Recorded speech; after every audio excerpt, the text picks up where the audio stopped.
Alright, so hello one and all, and welcome to my first top 10 list. And before I get into this, I have to say a couple things. One, sorry for not uploading in like a month, and I realize I say that all the time, so I should just add that to my new intro. But the second thing is that if you go into the description below, there will be a link to my Patreon page. If you go in there, you will find a short story, because I want to get into creative writing and this and that. And everything is free right now. I'll be posting free stuff, but you can support me if you want.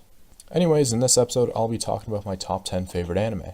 And I just want to say that this is my personal opinion, and most of them aren't ranked by how good the sound, art, and plot are.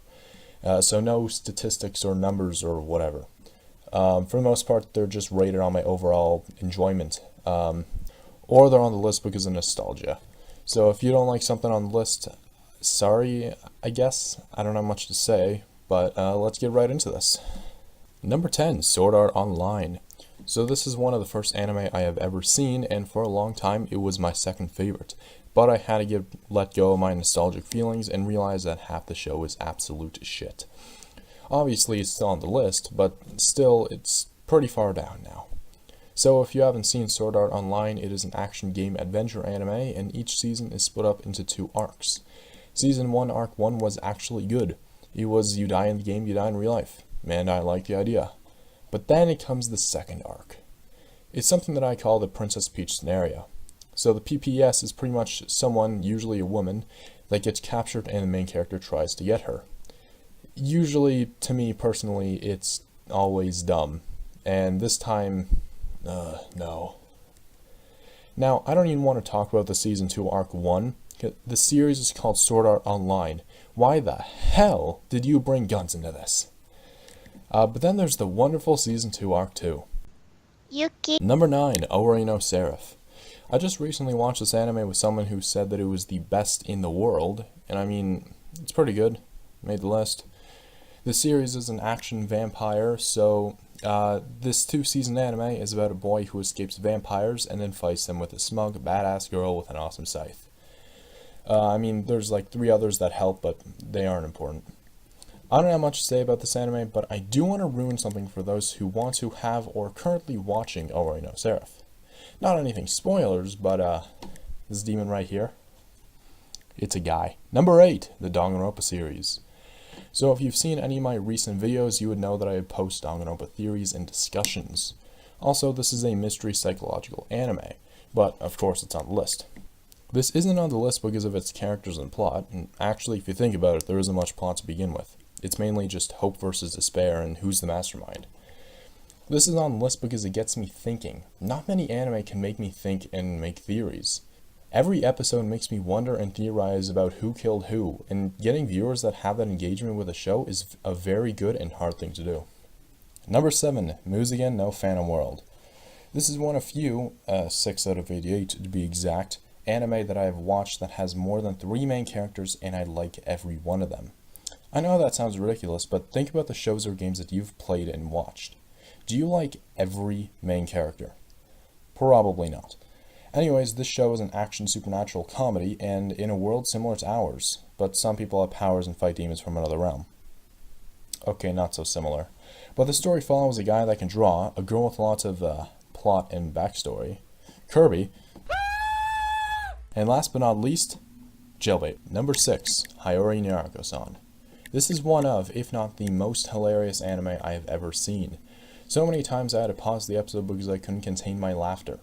This series is a parody comedy and starts out as any other. A guy gets attacked by demons and a silver-haired girl saves him with her crowbar. Totally normal. So here's a quick summary of the show. This is a story about a guy that meets a beautiful alien girl and wants to send her back to space. Meanwhile, an alien girl meets a guy and wants to hump his brains out. Number 5, The Irregular at Magic High School. So, if I'm being honest, I don't know what happens in this anime because I didn't pay attention to about halfway through. I mean, not because it was boring, but I don't know. I was busy. I can tell you what I know, though. I can tell you that it's a magic sci-fi anime, and these people are at a high school, a magic high school.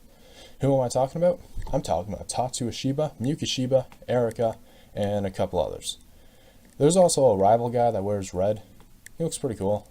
But honestly, watch this anime. You will not be disappointed. Number 4, Panty and Stocking with Garter Belt. I want to start this off by saying that originally, the anime that was in the spot was Demi-chan wa Karuritai. But after about half a year, I finished Panty and Stocking, and in the last 6 episodes that I had to watch, this anime went from an 8 to a 10 for many reasons.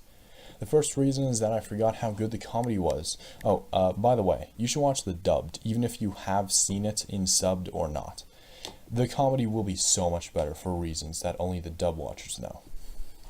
Next is the music, and wow, one of my favorite songs of all time now is D-City Rock. And it's not only this song, but almost every song had me dancing along. No, serious, I danced. But the art is so amazing, and it makes you think, other than the title, that this is a children's TV show. But no, it's not. Don't be fooled, guys. Now, the last thing that I have to say about this anime is that in the last 5 to 6 episodes, a plot actually developed. And you will come to know that I can't stand anime with no plot. It's rare for me to watch an anime just because it's funny or it has boobs. That's why I don't like much ecchi. No story. Number 3, Nisekoi. This anime is a reverse of Shakespeare's Romeo and Juliet.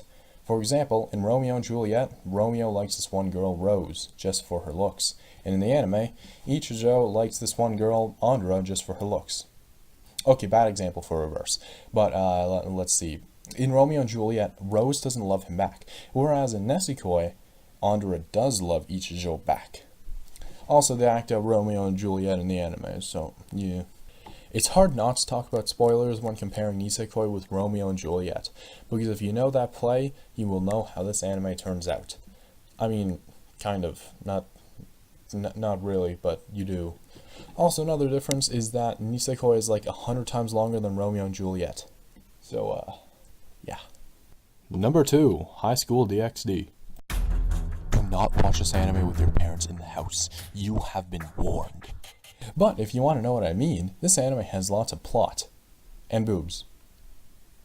Lots of boobs. On the surface, this anime looks like it's only about destructible women's clothing with dress break, but it also has a very deep plot. And when I say plot, I mean plot, like a story. Unlike most ecchi, this one actually has somewhat deep story. Also, if you couldn't tell, this is an action ecchi harem anime, and in season 1, it's about the main character turning into a demon and Ria's having some relationship problems. Big problems. Season 2 is about corrupt priests and other stuff. I can't really remember what season 2 was about. But season 3, the newest, is about the main characters going to the underworld and facing off against Loki and Goku. Yeah, those guys. Season 4 is coming out sometime this year, so stay tuned. If you want to know about the characters, the main character, Issei, the Red Dragon Emperor, the Opie Dragon, and most known of all, the Harem King, who loves boobs of all shapes and sizes, but his biggest love of boobs are Rias's. Speaking of the devil, Rias, the sister of Lucifer, the crimson-haired ruined princess, and her best title, President. Next up is a sadistic demon angel girl, who has one of the biggest measured boobs in anime, excluding hentai, of course. It's kind of a tradition for me that when a new season is about to be released, I rewatch the entire series over again, and it's not because I forgot everything about the show. It's definitely not that. Honorable mentions. Kimi no Na wa. I would have put this into replace number 4, but it's a movie, so no. Trickster. I don't know why people didn't like this. Dungeon ni dai wo motemeru no wa machi je. It's Danmachi. Shinjubu Demo Koi ga Shitai. Dark Flame Master. Oh god, that was so crunchy. Masamune-kun no Revenge. It's pretty much Nisekoi, but isn't. Number 1, Clannad. This show is miles ahead of any other anime on and off of this list, and this is one of the reasons why I watch and post content about anime today. Remember how I said that there were only 6 anime where I like every main character? Well, this is the only anime where I like every character in the series. Yes, every character shown I do not dislike. This is a comedy romance anime, and season 1 is about a guy, Tomoya, who meets a girl, Nagisa. He helps her make a drama club, and on his way he meets new and old friends. Season 2 is about Tomoya and Nagisa starting a family. I can't really say anything else about Season 2 because spoilers. Not only do I like the characters, I also like the plot. It's very well written and paced, though not all would agree about that, and that seems to be the only reason why people dislike this series. But I haven't even mentioned the music yet. Oh my god. I would play this music right now if I could. Copyright! The songs played in this anime are some of my personal favorite Japanese songs ever. One last thing that I will admit is that it made me cry twice in the second season, for reasons that people who have seen Clan will understand. I even teared up a few times throughout both seasons, so the characters, plot, music, and the fact that it made me cry a bit makes me think that this anime is perfect, and I don't use that word often.